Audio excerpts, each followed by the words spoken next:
Bom, vamos começar então.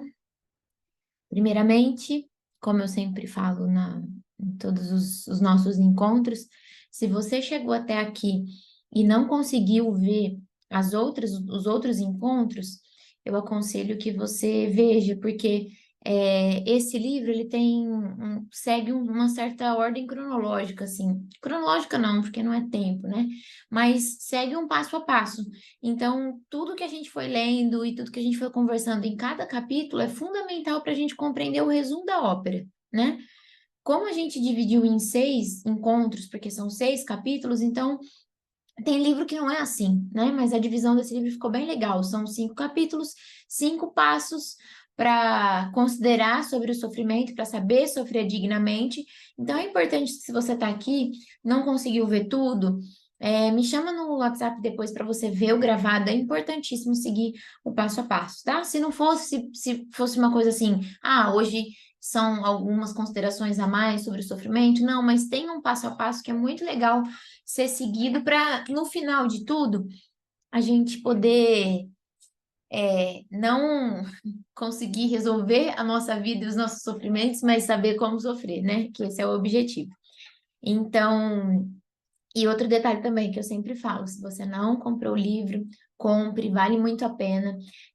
Muito mais do que as minhas palavras aqui e as palavras das minhas amigas aqui compartilhando alguma coisa, é, muito mais importante do que isso vão ser as suas impressões ao ler o livro, sabe? Aquilo que Deus vai falar com você, tá? Mais uma outra coisinha.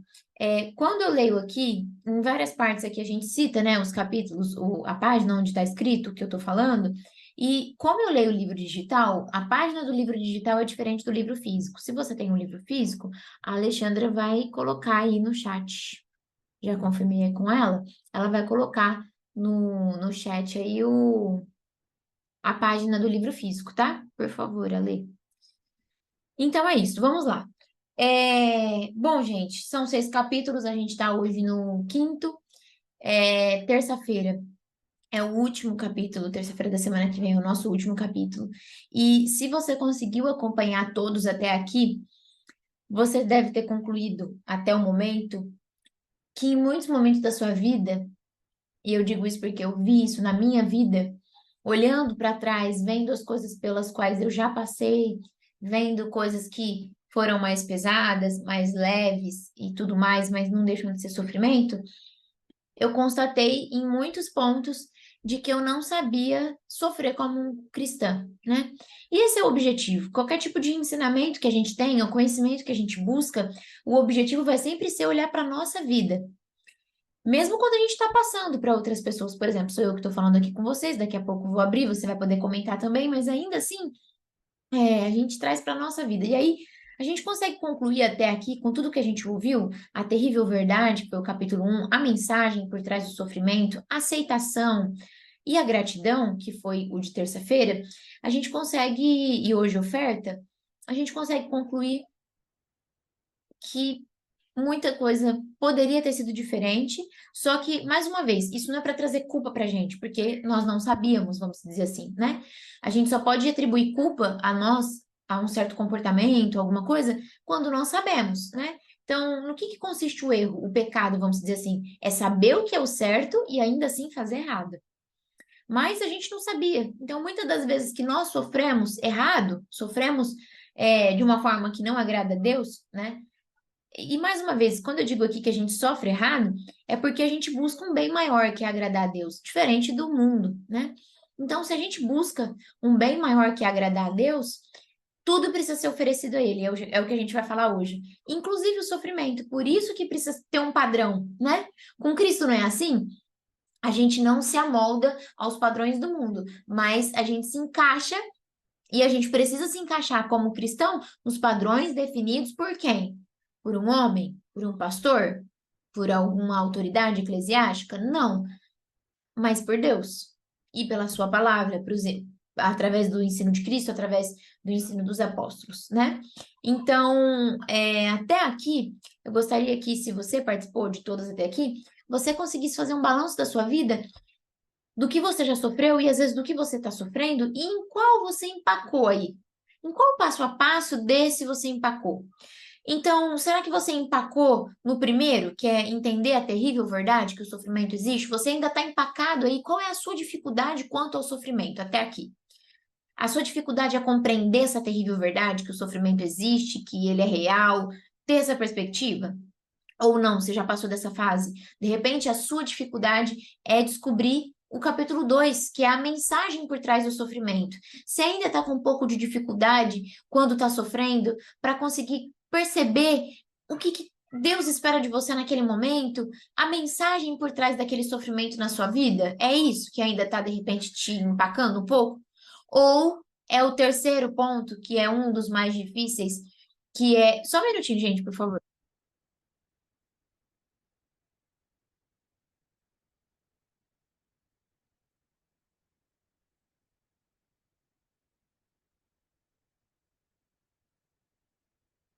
É, ou é o capítulo 3 em que a gente viu sobre aceitação. Você está empacado aí porque de repente você já entendeu que o sofrimento existe mesmo, que tem uma mensagem por trás dele, mas você ainda não consegue aceitar o sofrimento. Tá empacado aí? Então, veja de novo se for preciso a gravação, ou vai rememorando todos os dias aquilo que você ouviu, porque é o que eu tenho feito também, sabe, gente? Tem me ajudado demais a conseguir reunir tudo o que eu preciso para sofrer direito. Ou então, é o quarto capítulo que você empacou, que é o fato de agradecer. Talvez você já entendeu a terrível verdade que o sofrimento existe, entendeu que existe uma mensagem por trás do sofrimento, aprendeu a aceitar, mas ainda não aprendeu, ainda não sai da sua boca assim livremente um obrigada, Senhor, pelo sofrimento. Será que é aí que você está empacando? Ou será que é no capítulo de hoje, na oferta, que a gente vai falar agora? Então, veja aí ao resumo de todos esses dias, a gente já está chegando na etapa final, hoje é o penúltimo encontro. Em qual dos pontos você está empacando para saber sofrer como um cristão? E aí, o que que acontece? Até aqui, em todos os capítulos que a gente viu, a gente aprendeu a lidar com o sofrimento dentro da gente, né? No nosso secreto, só nós e Deus. Como deve ser o nosso relacionamento com Deus enquanto nós estamos sofrendo, o que que a gente precisa internalizar, o que que a gente precisa aprender. Então, até aqui, nós aprendemos como lidar com o sofrimento dentro da gente. No capítulo de hoje, a gente vai ver como é que isso é feito agora para fora. Como é que eu faço para transbordar?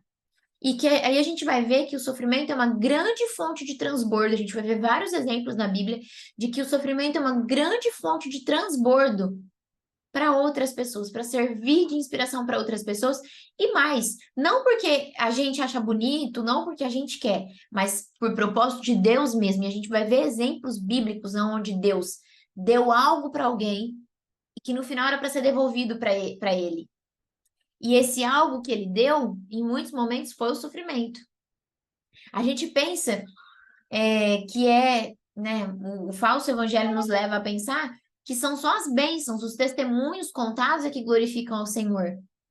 E não, a gente vai ver que em muitas situações é o sofrimento que glorifica ao Senhor. E um exemplo clássico e o mais importante de todos é a cruz.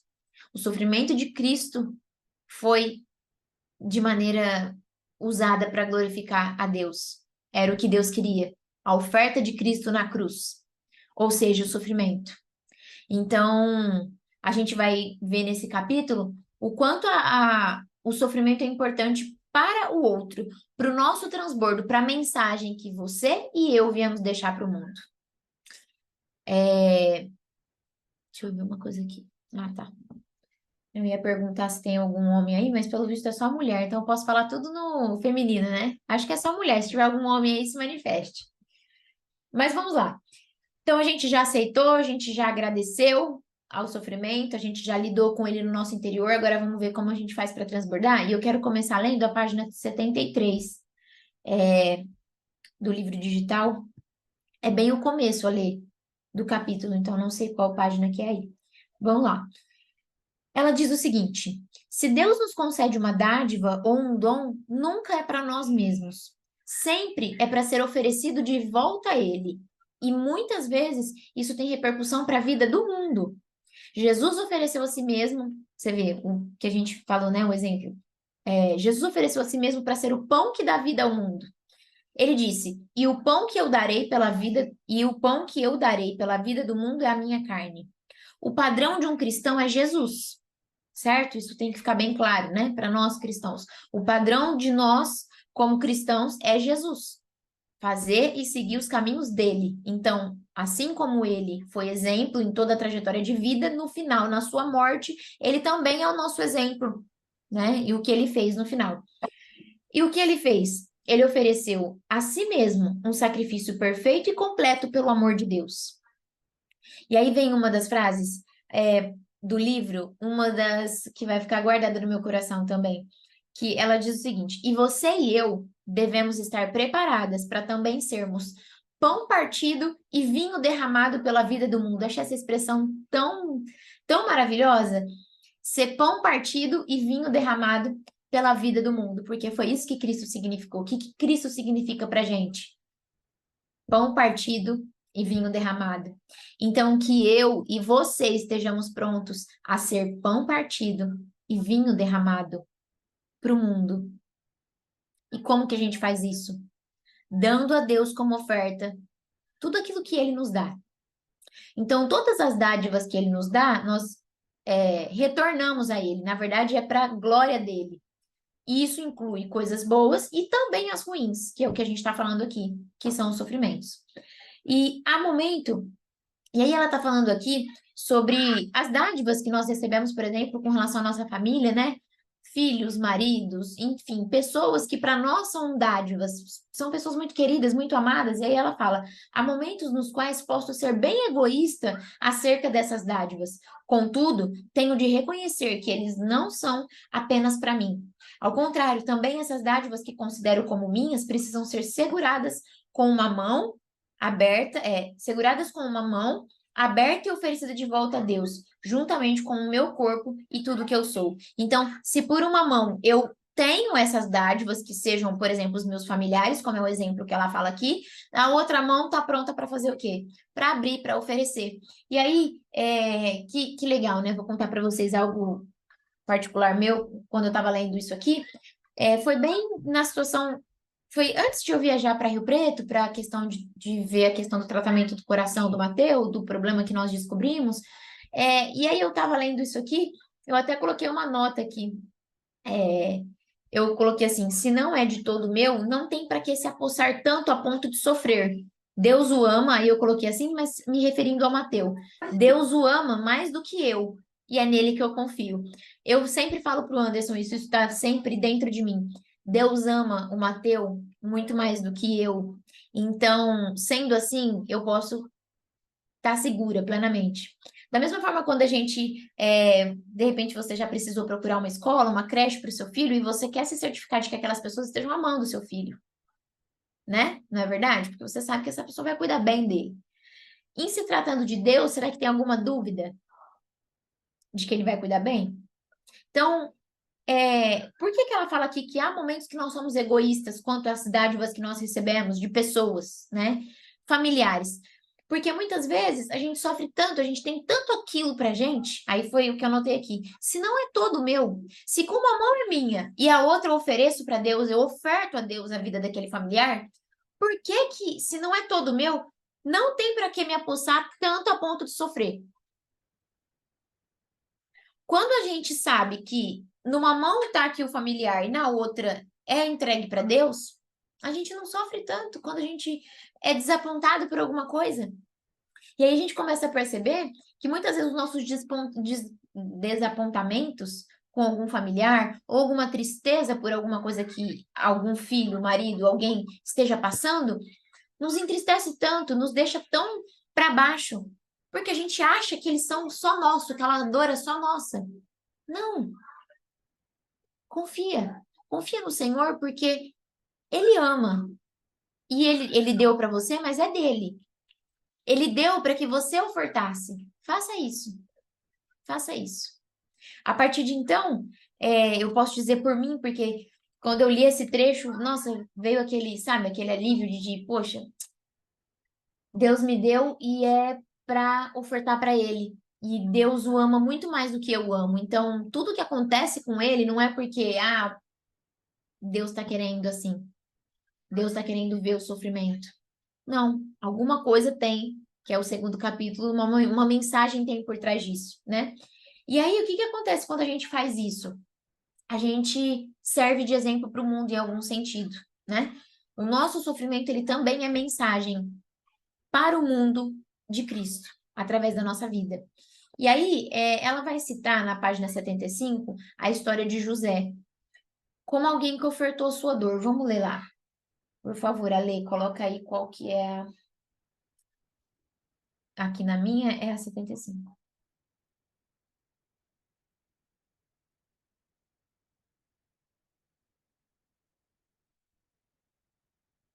Peraí, gente, que eu acho que eu pulei uma coisa aqui da página 73, que no meu tá duplicado. Ela vai contar aqui a experiência com relação ao marido, né? Que morreu. E aí ela fala: e essa foi uma dádiva não apenas para mim, mas também para a vida do mundo, em algum sentido misterioso que eu não preciso entender, pois posso confiar nele. Então, mais uma vez aqui, tudo que a gente passa é para servir, para dar vida ao mundo, assim como Jesus. É óbvio que a gente não vai ser soberbo a ponto de achar que aquilo que a gente passa tem uma repercussão mundial e que nós somos os grandes mártires. Não é isso. Mas na nossa pequenez, é assim que a gente precisa ver. É assim que a gente precisa considerar.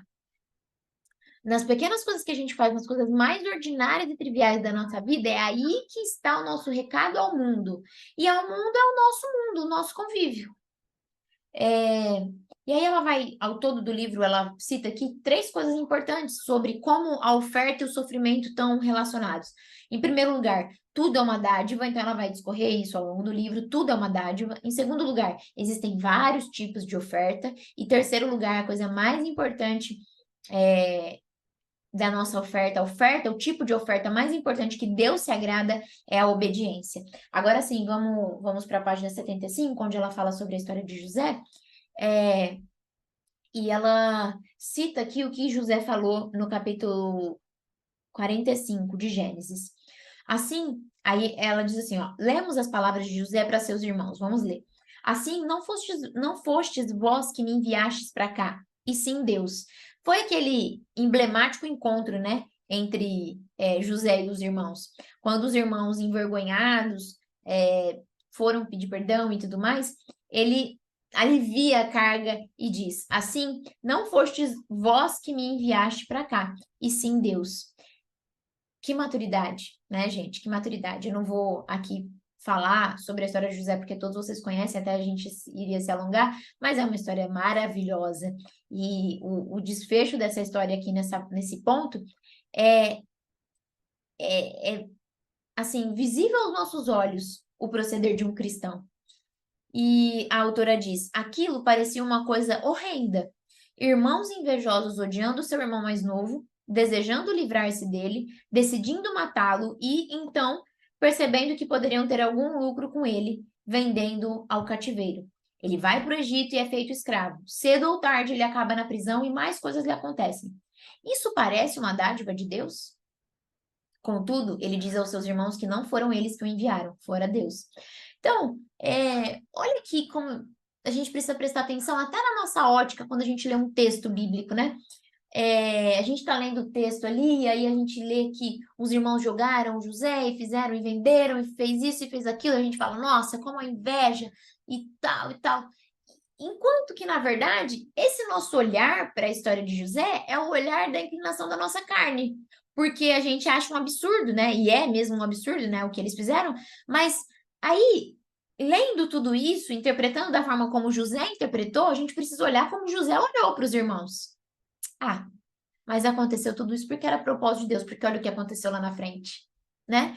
Então, até a nossa forma, à luz do verdadeiro evangelho, até a forma como nós entendemos a história de José, por exemplo, deve ser, no final, a mesma forma como José olhou, como vontade soberana de Deus. Então, os nossos olhos não podem estar mais tão atentos à injúria que ele passou, Ou focar na mensagem dizendo, olha, as pessoas têm inveja de você, irmão, como tiveram de José, mas você vai ser colocado no topo como José foi. Calma.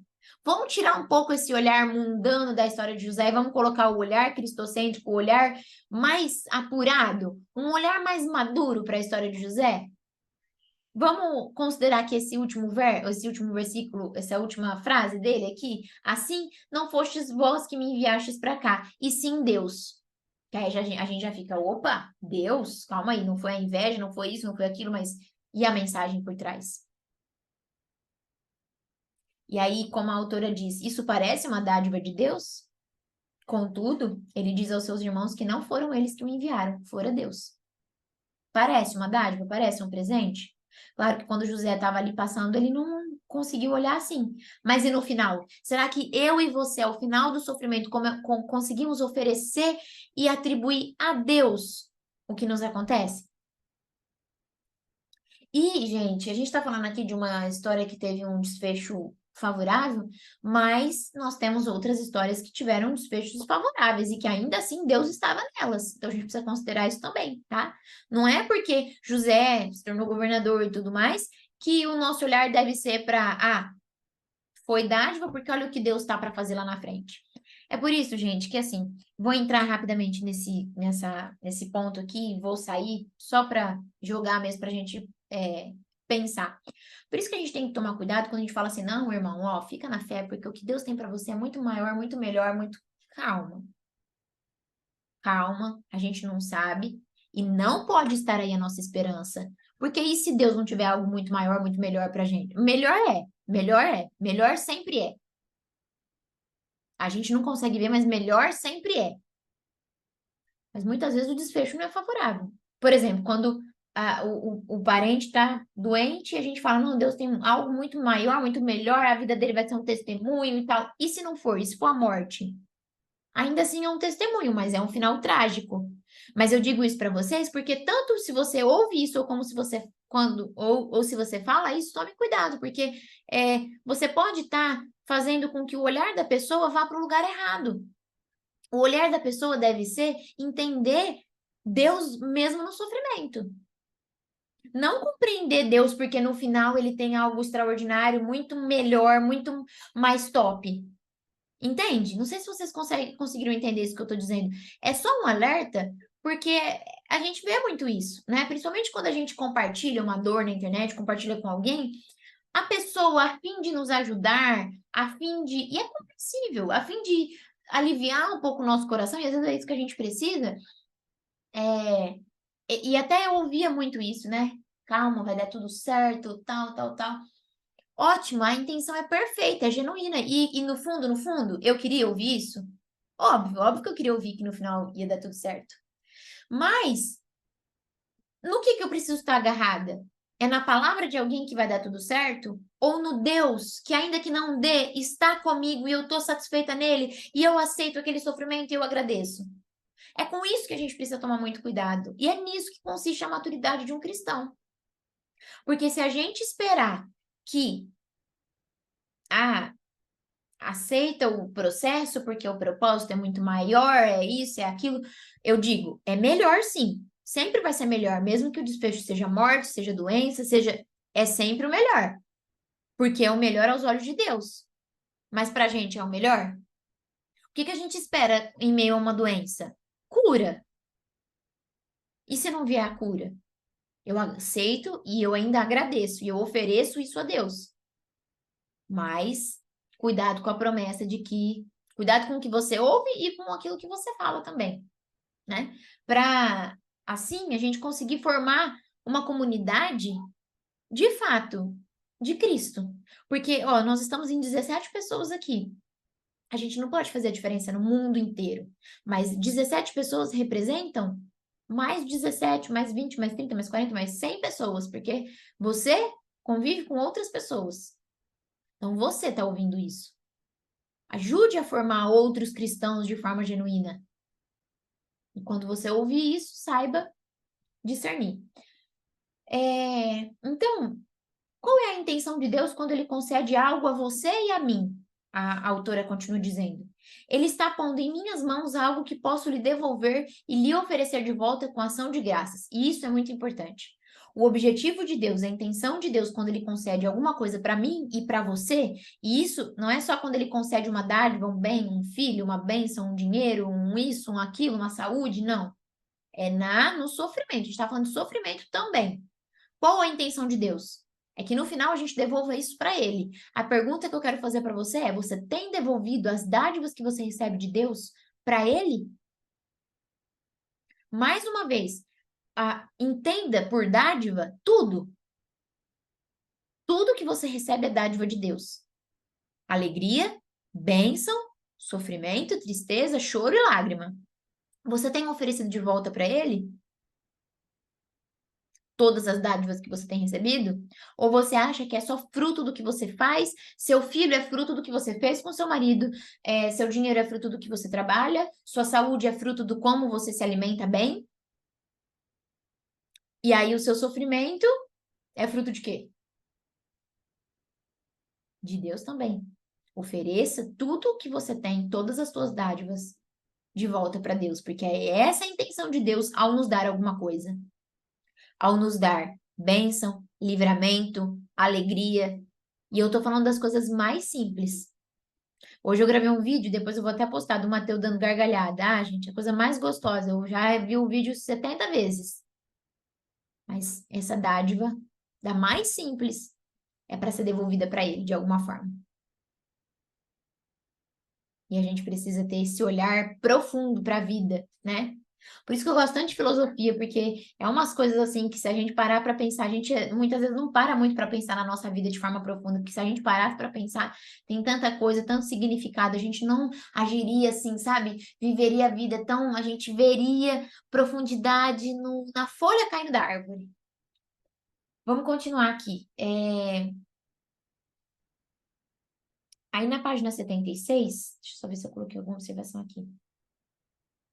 Assim, então a gente entende por dádiva tudo aquilo que ele nos dá, e aí na página 76, a autora diz: tudo vem dele, recebemos dele, aceitamos o que ele nos dá em nossas mãos, dizemos obrigada, e então oferecemos de volta. Essa é a sequência lógica de tudo sobre o que tenho falado. Então, tudo é uma dádiva, tudo é feito para ser oferecido de volta. Como ela disse aqui, tem uma sequência lógica. Então, os capítulos têm uma sequência lógica do que é para ser feito com o sofrimento. Então, vem às nossas mãos alguma coisa, eu recebo aquilo, digo obrigada, eu aceito primeiro, digo obrigada e eu ofereço a Deus de volta. E aí a gente vai ver uma outra coisa, um outro salmo muito importante que ela cita na página 77, porque pode ser que você pense assim: nossa, mas eu não tenho nada para oferecer para Deus. Apesar de que você não vai concluir isso depois de tudo que a gente falou, né? Mas talvez você ainda se pergunte: mas eu não tenho nada para oferecer para Deus. Minha vida talvez é uma vida inexpressiva, não tenho muito, talvez aos meus olhos, o que oferecer. Mas olha só o salmo que ela cita na página 77. Um coração quebrantado e contrito eu não desprezarei. E ela cita esse salmo porque ela passou por um momento difícil em que o marido estava com câncer e ela acordou de madrugada, naquele mais alto abismo, no ápice do sofrimento, e aí ela se lembrou desse salmo. E muitas vezes nós nos encontramos assim. Achamos que vamos glorificar a Deus quando a gente tiver alguma notícia boa, uma bênção. Mas não esqueça, você é recado de Deus para o mundo a partir também do seu coração contrito. O seu coração quebrantado e contrito, Deus não vai desprezar. Então, ofereça para ele isso.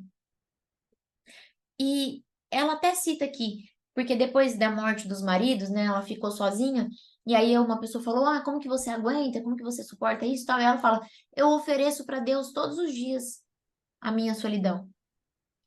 E tudo aquilo, olha como é bom demais a gente olhar dessa forma, tudo aquilo que a gente ainda não venceu, tudo aquilo que a gente ainda nos dói, de repente, todos os dias.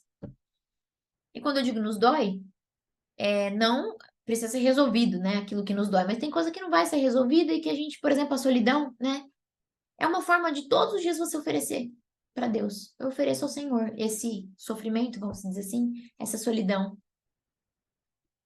Deus não despreza nada daquilo que talvez você considere desprezível. Olhe bem para a sua vida e se perceba como um recado de Deus para o mundo, não para te ensoberbecer, de maneira nenhuma, mas para fazer você olhar para a sua vida de forma diferente. Se tudo tem que voltar para Deus, tudo que Ele te dá tem que voltar para Ele, um coração quebrantado e contrito também, Ele não vai desprezar, ainda que você só tenha isso. Ainda que você só tenha isso. Ela cita também aqui, mais para frente, e a gente vai ver, né, um exemplo claro de quem não tinha muito para oferecer, que é a viúva de Sarepta. Deixa eu ver se é na página 77 ainda. Sim. Ale, aqui na minha ainda é a página 77, porque está duplicado, ó, duas vezes a página 77. Você vê aí qual que é da viúva de Sarepta.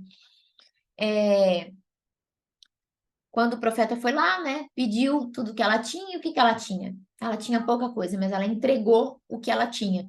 E o que ela tinha serviu para como oferta de volta para Deus.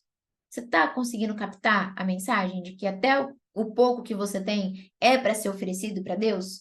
Porque quando você faz isso em obediência, porque é um dos pontos que ela fala aqui no capítulo 5, que a melhor oferta é a obediência, a gente pode ver isso no exemplo da viúva de Sarepta.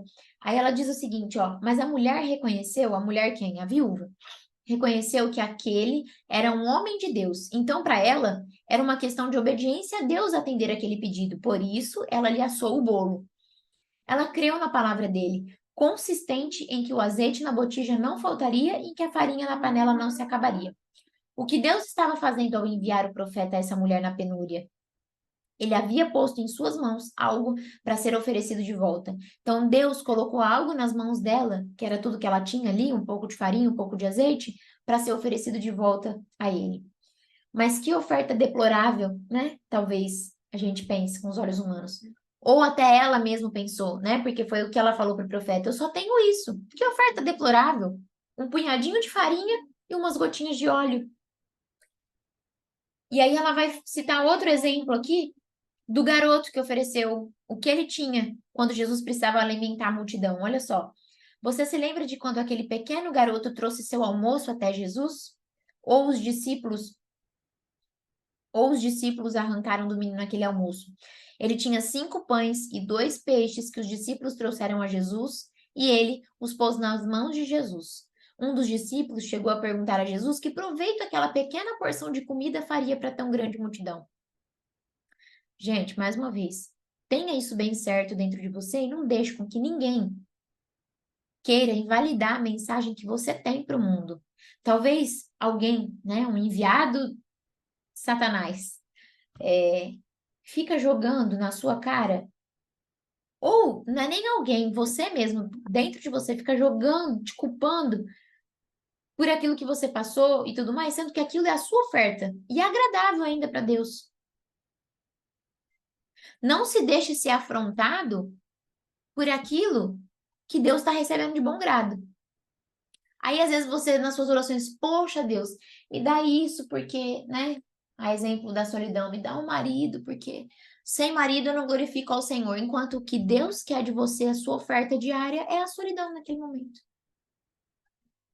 E eu vou dizer mais para vocês. Tome muito cuidado. Tô falando aqui com pessoas, né, extremamente inteligentes, eu sei disso. Nós não estamos falando isso das coisas que podem ser mudadas, tá, gente? E não é porque você tá, é o que você pode fazer no momento. Porque hoje você tá sozinho, amanhã você pode ter alguém, e aí?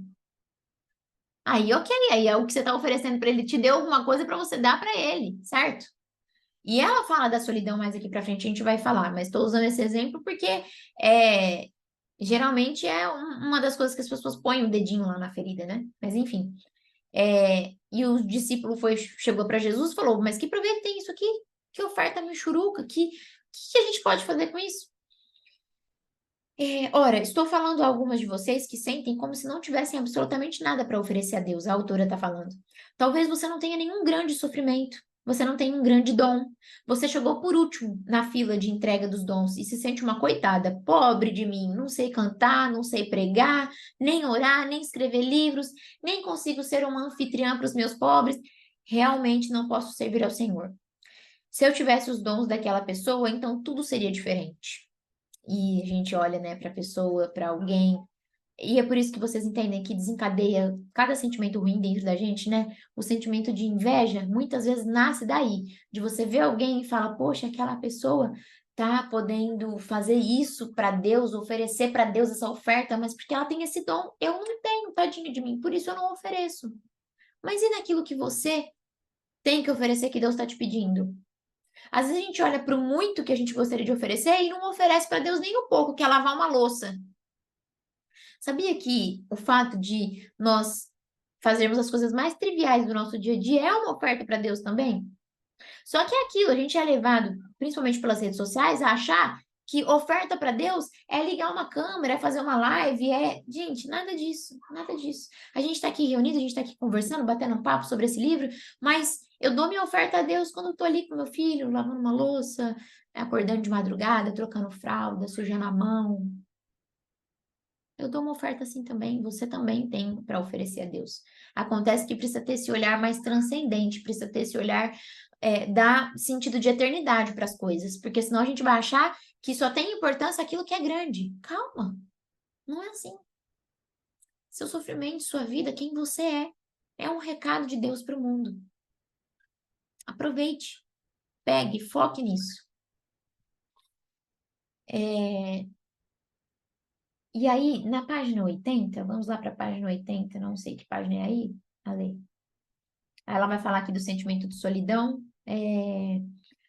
Olha só, então, se Deus nem sempre remove o sentimento de solidão, é para que a cada minuto de cada dia, talvez eu tenha algo para oferecer a Ele e dizer: Senhor, aqui está. Não consigo suportar isso. Então, se a cada minuto que você está ali sozinha, com aquele sentimento de solidão, faça as suas orações, obviamente. Nada disso impede, gente, que a gente faça as nossas orações pedindo o que quer que seja para o nosso Pai, tá? O que a gente está falando aqui, vocês já me ouviram falar e vale a pena repetir, não é para que a gente seja impedido de falar para o nosso Pai aquilo que a gente quer, não. Mas expor aquilo que a gente vive, o sofrimento que a gente vive, como oferta para Ele. Precisa ser algo agradável. Então, cada minuto de cada dia eu tenho algo para oferecer a Deus e dizer: Senhor, está aqui, não consigo suportar. Está aqui, nas tuas mãos. Aí o que que acontece? Minha dor vira uma oferta. Ser cristã é maravilhoso demais, né? É difícil de ser, mas é glorioso demais, né? Fazer a nossa dor virar uma oferta para o Senhor e Ele não rejeita essa oferta. Se engane quem acha que glorifica a Deus só com grandes e belos testemunhos. A nossa dor também vira uma oferta para Deus. Aí ela vai citar aqui, muito legal essa reflexão. Ela diz que uma das missionárias do colégio, da faculdade que ela frequentava, disse uma coisa que ela nunca esqueceu. E olha só, ela falou sobre o pequeno garoto que levou seu almoço para Jesus. E ela disse: Se minha vida estiver despedaçada quando entregue a Jesus, pode ser porque os pedaços alimentam uma multidão, enquanto um pão inteiro iria satisfazer apenas um pequeno garoto. Olha que legal. Ele só tinha algumas coisas. Fragmentos da nossa vida podem alimentar uma multidão. Enquanto que às vezes só um pão inteiro, uma coisa, sabe, só pra gente, uma coisa que serviria só pra gente ali.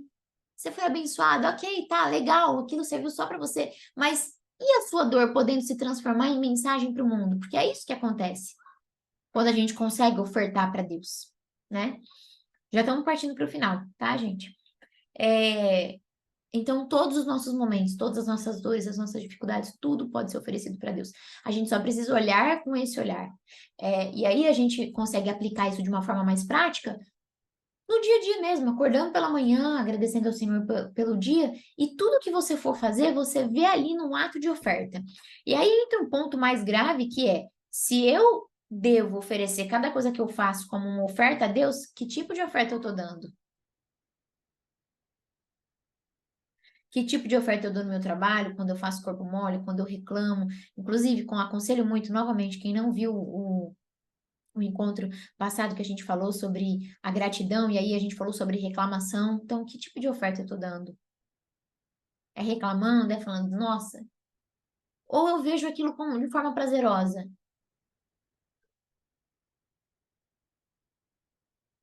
Mas vale a pena ver, porque segue uma sequência lógica o encontro o encontro passado.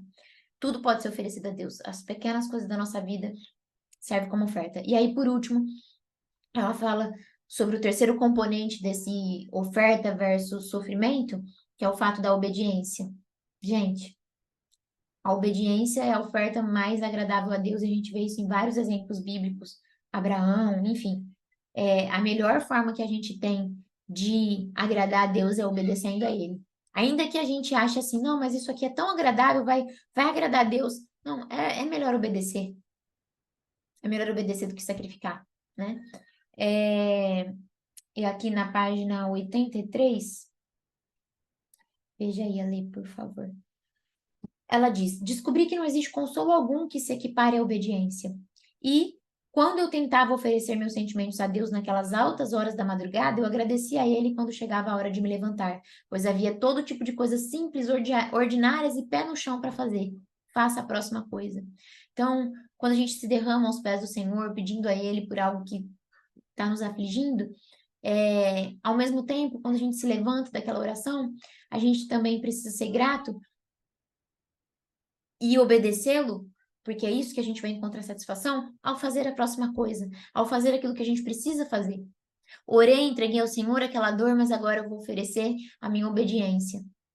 Eu vou ofertar ao Senhor a minha obediência. A minha obediência no momento é levantar daqui, trabalhar e fazer uma coisa que eu não quero fazer, que eu não estou com vontade de fazer, mas vou obedecer.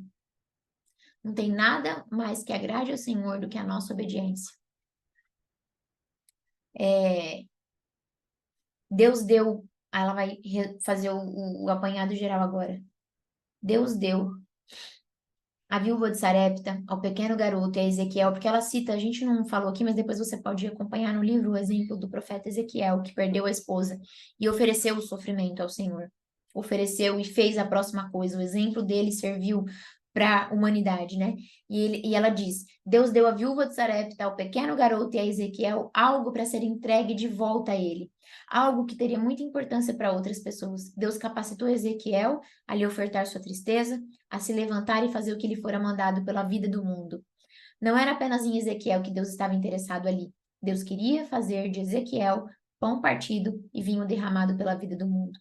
Então, Deus não está interessado só na nossa vida quando Ele nos dá um motivo de alegria ou um sofrimento. Deus está interessado em que a gente se torne pão partido e vinho derramado para o mundo.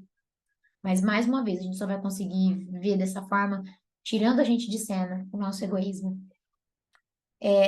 Permita-me perguntar a você, a autora diz, quem são as pessoas que tiveram a mais profunda influência em sua vida?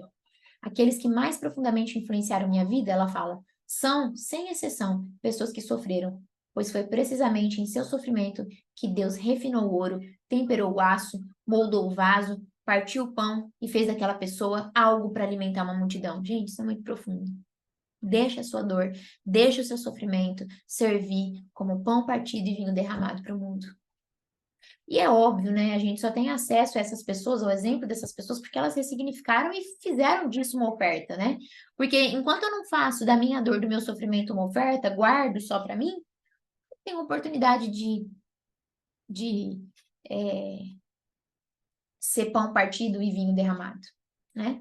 E aí agora, para concluir, na página 83, é que aqui no meu duplicou de novo. É página 83 ainda, tá? Duas páginas 83. Ela diz: então hoje eu digo a você. Então fica aqui a mensagem dela para nós.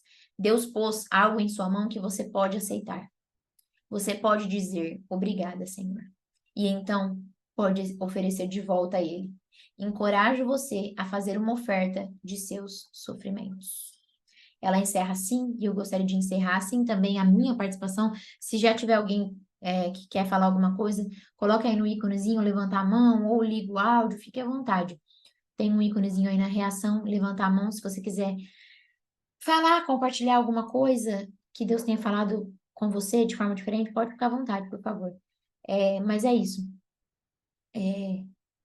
Essa mesma força que ela passa no final, que a gente consiga trazer pra gente todos os dias.